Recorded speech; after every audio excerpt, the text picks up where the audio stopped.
자, 강의를 다시 시작하도록 하겠습니다. 여기까지 했고 넘어갑시다. 자, 이제 비만 오면 깨끗해지는 자동차. 이거 예전에 좀 얘기한 것 같은데, 그죠? 뭐 연림 효과.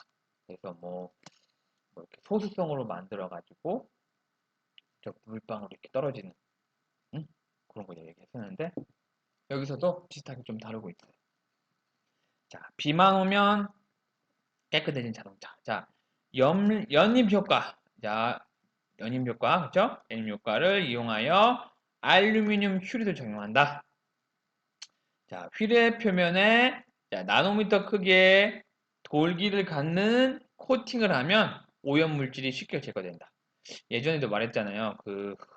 연립에 보면 그거를 이제 우리 현미경으로 관찰을 하면 이렇게 돌기가 두두두두두 있다고 했잖아요. 그렇죠? 그렇죠? 근데 여기에 먼지가 이렇게 묻으면 그렇죠? 물방울이 이렇게 떨어지면 이 물방울이 먼지를 머금고 쭈르르르 흘러가지고 여기가 표면이 깨끗해진다고 했잖아요. 그렇죠? 그게 무슨 효과? 연림 효과. 그렇죠? 자, 그래서 휠의 표면에 우리 자동차 휠 있잖아요. 자동차 휠. 여기 휠 이렇게 어떤 거 보면 그거 매주체 보면 엄청 멋있잖아요. 그렇죠? 그 휠에 나노미터의 크기의 돌기를 갖는 어떤 것을 코팅을 하게 되면 오염물질을 쉽게 제거된다.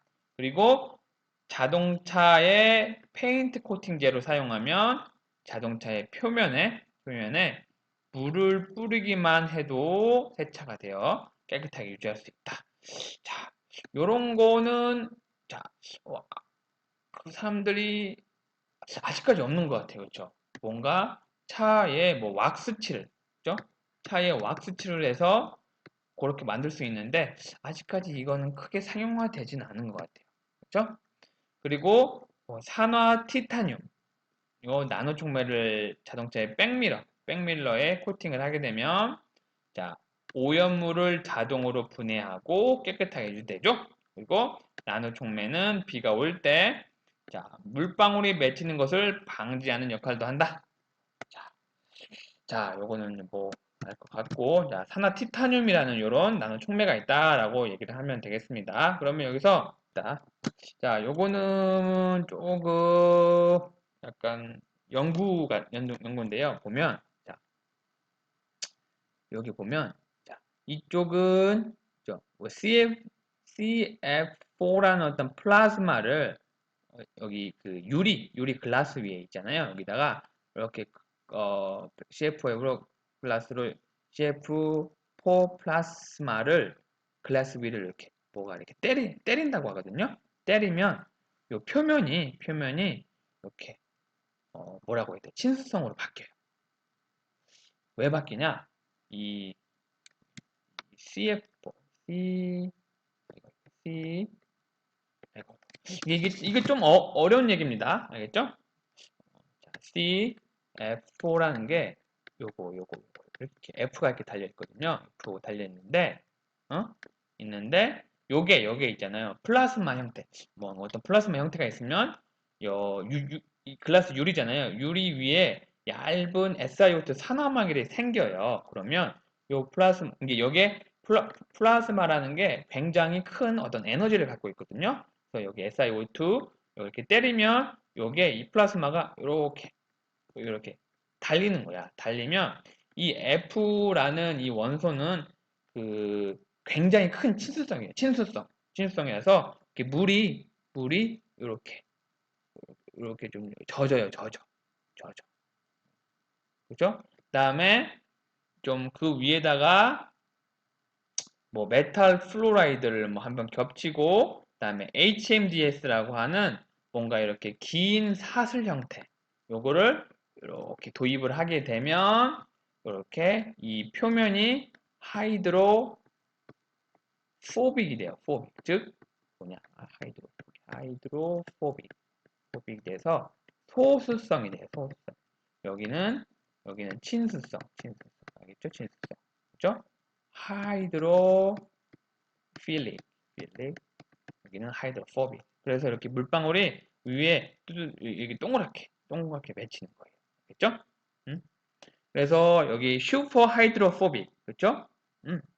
굉장히 소수성이 큰 것, 초소수성이라고 했죠? 여기에 물을 떨어뜨리면 전혀 맺히지 않는다.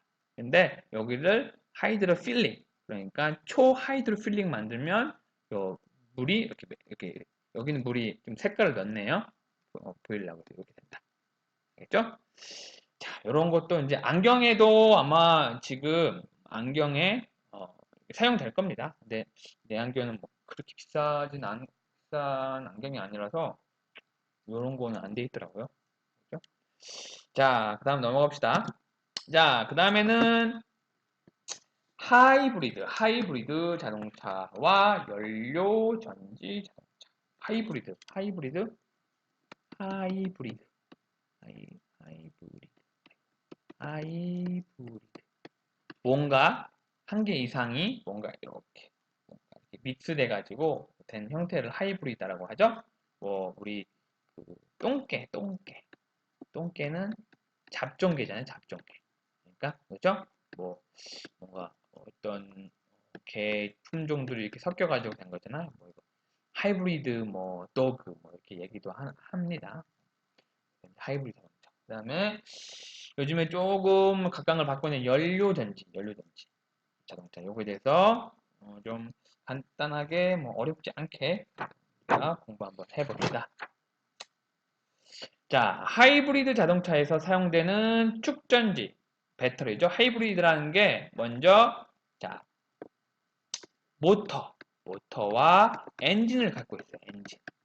우리가 말하는 가솔린 엔진을 말하는 거예요. 모터를 가동하기 위해서 배터리가 필요할 거예요. 배터리. 그쵸? 배터리. 자, 요런 좀 상식을 알고 있어야 돼요.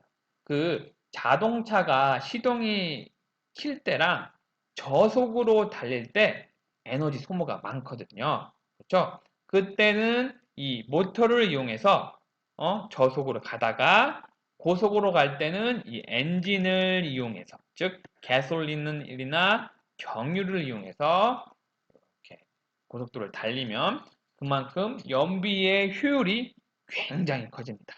그래서 하이브리드 자동차 요즘도 많이 보이죠? 자, 그래서 봅시다. 자, 나노 소재 기술을 이용해서 무게가 가벼우면서도 대용량으로 만들 수가 있다. 그래서 보면 연료 전지 자동차의 핵심 부품인 연료 전지를 구성하는 많은 재료와 부품들이 있는데 이 중에서도 전해질, 그러니까 연료 전지 안에 들어가는 어떤 전해질 촉매라는 게 있고 그리고 멤브레인, 어떤 막이 있어요. 막 있는데 이게 나노 소재 기술로 되어 있어요. 응? 그죠? 뭐 뒤에 이런 것들 좀 얘기를 할 건데 자, 그래서 봅시다. 태양 에너지와 자동차 배기부의 폐열. 아까 말했죠. 배기가스도 나오긴 하지만 거기서 고온의 기체가 나온다고 했죠? 그거를 이제 폐열이라고 하는데 쓸모없는 폐열. 하지만 그것을 이용을 해서 그렇죠? 그 열을 이용해서 뭐 전기를 다시 생산할 수도 있겠죠? 그래서 태양 에너지와 자동차 배기부의 폐열을 이용해서 자동차 천장, 여기 봐봐, 천장. 이게 이 태양전지예요. 태양전지. 그리고 보닛은 여기 앞에, 여기를 말하는 거죠. 보닛의 나노 기술을 이용한 어떤 태양전지를 장착하고, 태양으로부터 비대에너지가 이렇게 태양전지, 그렇죠? 태양전지에 딱 빛이 딱 도달해서 여기서 전류가 생기는 거죠. 그래서 그렇죠? 요거를 이용해서 전기도 생산하고 그리고 아까 전에 요 자동차 배기가스, 배기부의 열 뜨겁잖아요. 그거를 열을 전기로 만드는 열전 소자를 이용하면 요걸 가지고 또 동력원도 이용하면 연비를 높일 수가 있죠. 요즘에도 열전소사 같은 거 많이들 합니다. 뭐 영어로는 서머, 일렉트릭, 뭐 일렉트릭 디바이스 해서 열을 가지고 전기를 얼마큼 생산했는지 이런 것도 연구를 많이 하고 있어요. 그리고 뭐 이런 거 안에 들어가는 어떤 유기물, 어떤 고분자를 자, 어떤 고분자에 따라서 열전 효과도 많이 다르거든요. 그리고 이 태양 전지도 우리가 기존에 아는 이렇게 두껍고 무거운 태양 전지 말고 이 태양을 받는 어떤 부분을 이런 실리콘 말고 결정질 실리콘 말고 가벼운 유기물로 된 자, 어떤 광활성층 좀 어려운 말이 있는데 이 유기물을 이용해서 유기태양 전지로도 많이 이용되고 있습니다. 근데 유기태양 전지는 로는 좀 아직까지 좀 많이 개발이 필요한 것 같고 뭐 효율은 한 뭐 18% 정도 이상을 간다고 합니다. 요즘에 그 뭐지 이런 무기계 태양 전지는 한 24% 정도 되는데 이렇게 많이 따라잡았다고 하는데 근데 아직 우리가 손쉽게 이렇게 상용화하기는 아직 많은 연구 단계가 좀 필요한 것 같아요. 그래서 저도 박사 때 이게 유기태양전지 이쪽을 연구를 많이 했거든요. 그래서 좀 알고 있어서 얘기를 해줄 수 있는 것 같습니다. 자, 그 다음에 연료전지. 왼쪽에는 건 연료전지고 오른쪽에는 배터리인데 자, 간단하게만 넘어갈게 간단하게만 봅시다. 이 연료전지라는 게 구조가 이렇게 생겼어요. 뭐 이렇게 어려운데 이렇게 생겼는데 가장 간단하게 얘기하면 이 연료전지는 화학 에너지를 전기 에너지로 바꾸는 거예요. 그래서 이 연료는 뭐냐? 수소와 그리고 산소예요. 그래서 수소와 산소가 계속 공급이 된다고 하면 연속적인 전기의 생성이 가능해요. 그래서 우리가 뭐 휴대폰 배터리 충전하죠? 그 충전할 필요가 없어. 응? 그죠? 그런 장점이 있어요. 알겠죠? 요 안에 요런 어떤 전해질이 들어가요. 전해질. 전해질. 뭐 여기는 뭐 플래티넘 뭐 어떤 촉매와 뭐 카본 블랙 이런 어려운 게 있는데 이런 전해질의 어떻게 만드는 거에 따라서 연료전지의 효율이 또 많이 달라집니다. 자, 배터리도 마찬가지입니다. 뭐 이렇게 어려워. 어려운데 뭐 차지가 여기 붙다가 나갔다 이러는데 뭐 그런 거는 뭐 지금 뭐 교양이니까 뭐 이 원리를 아는 것은 너무 어려운 것 같고 그래서 이것도 화학 에너지를 전기 에너지로 변환시킨다. 그죠? 그리고 불연속적인 전기의 생성이다. 이거는 충방전을 해줘야 되죠. 그죠? 그래서 전기를 이용한 충전이 필요하다. 그래서 여기는 에너지를 저장하는 장치. 배터리, 연료전지는 에너지를 변환하는 장치. 이렇게 알고 있으면 되겠습니다. 그죠? 이런 구조에 대해서 좀 더 알고 싶으면 이쪽으로 좀 분야를 좀 틀어서 공부해도 좀 좋겠죠?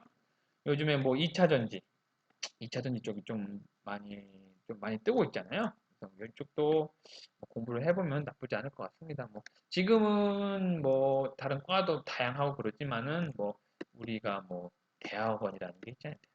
그렇죠? 대학원 가서 이쪽을 전공해서 이렇게 또 이렇게 직업으로 삼는 사람들이 많이 있습니다. 그렇죠? 학부가 꼭 이 어떤 내가 전공을 하고 있다고 대학원을 꼭 똑같이 갈 필요는 없어요. 학부에서 전공을 완전히 바꿔서 대학원에 가서 성공한 사람들이 많습니다. 알겠죠? 그러니까 좀 그 견문이라고 해야 좀 식견, 그걸 좀 넓게 좀 보고 좀 자기 인생을 좀 잘 설계해 봤으면 좋겠습니다. 자, 그래서 그다음 보자. 뭐 친환경 자동차 그린카를 구분한다는데 자, 친환경 차는 뭐냐?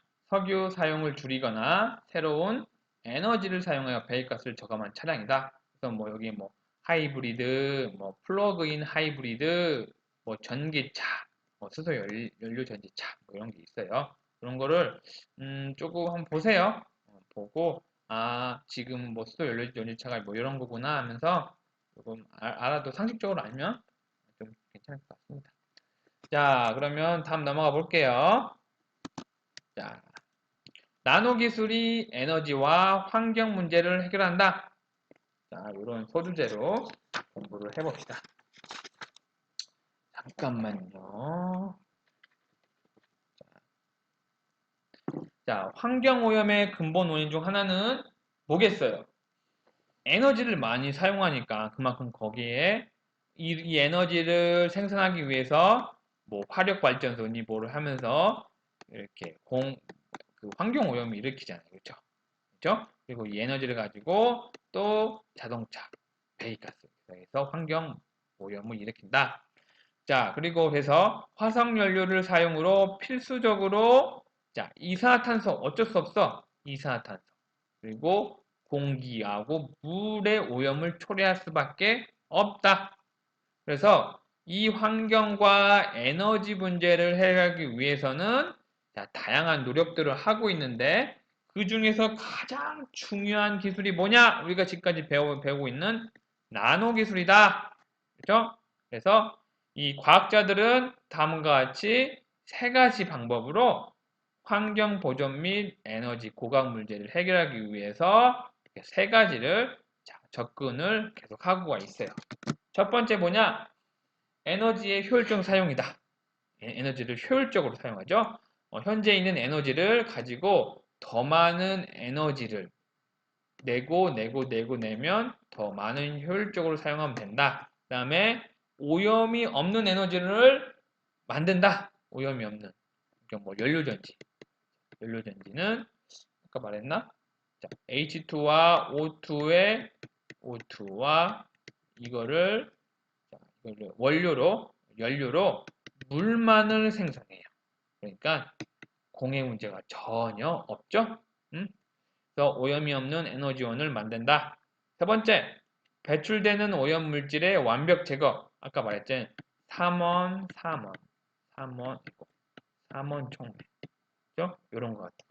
자, 아까 전에 요 연료전지는 자, 이렇게 수소기체와 산소기체를 원료로 이용해서 물만을 생성하기 때문에 청정 연료 전지다.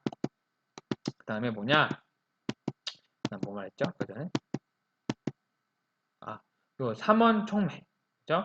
이런 것들을 무해한 어떤 가스로 전환시켜주는 그런 것들의 이런 접근으로 우리 환경을 전공하는 환경 그리고 과학자들이 접근법으로 하고 있다고 자 알고 있으면 되겠습니다. 자 그래서 새로운 에너지원인 자 우리가 아까 말한 태양전지 그리고 연료전지 이 두 가지가 있는데 자 요거에 대해서 조금 자세하게 우리 한번 같이 한번 공부해 볼까요? 자 기존에 자 화석연료라고 하면 뭐예요? 석유, 그죠? 석탄 이런 걸 말하는 거죠. 응? 화석연료를 사용하지 않는 에너지 제조 기술 중 가장 기대를 많이 받고 있는 게 태양전지와 연료전지죠. 그죠? 자, 근데 왜 화석연료라고 하는지 알아요? 화석. 왜 화석연료라고 해요? 이거 알아요? 석유랑 석탄이 어떻게 생긴지 알아요? 석유, 석탄?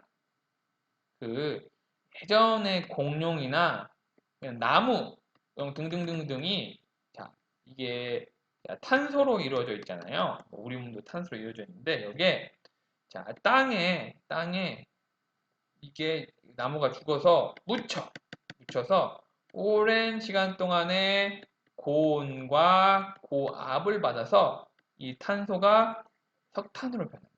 그래서 이게 그래서 화석 연료라고 하는 거죠. 자, 그래서 이런 기존의 화석 연료를 사용하지 않는 자, 에너지 제조 기술 중에 하나가 뭐냐? 태양전지와 연료전지다. 그래서 이제 태양전지는 아까도 말했지만은 어떤 결정 실리콘을 이용해서 그죠? 기존 방식에서 화합물 반도체나 어떤 화합물 반도체나 유기 반도체, 어떤 탄소로 이루어지는 어떤 말랑말랑한 반도체를 사용하는 방식으로 발전해 가고 있습니다. 뭐 유기태양 전지는 뭐 지금 한 18% 정도 가능하고 있고, 그래서 뭐 굉장히 지금 빠르게 가능하고 있습니다. 자, 그래서 화합물 반도체 기술은 태양빛을 받은 반도체 층에서 어떤 전자와 전공이 형성돼요. 이게 좀 어려운 개념이라 일단은 그 태양전지가 자, 이렇게 태양을 받잖아요. 그럼 여기 안에서 어떤 자, 마이너스 어떤 전자와 플러스를 가지는 홀이 생겨요. 홀이 생겨서 요게 자, 마이너스 극쪽으로 전자가 가고 플러스 전극쪽으로 홀이 가면 이게 마이너스 플러스 이게 뭐죠? 마이너스에서 플러스 플러스에서 마이너스 여기 이게 전류의 흐름이죠. 그러니까 이게 전류가 흐르는 거잖아요. 그래서 이게 전기가 생성되는 거거든요. 자, 이건 좀 어렵죠? 자, 뭐 여기 좀 시간이 좀 됐네요. 그래서 뭐 여기서부터 다시 하죠. 그래서 오늘 여기까지 하겠습니다.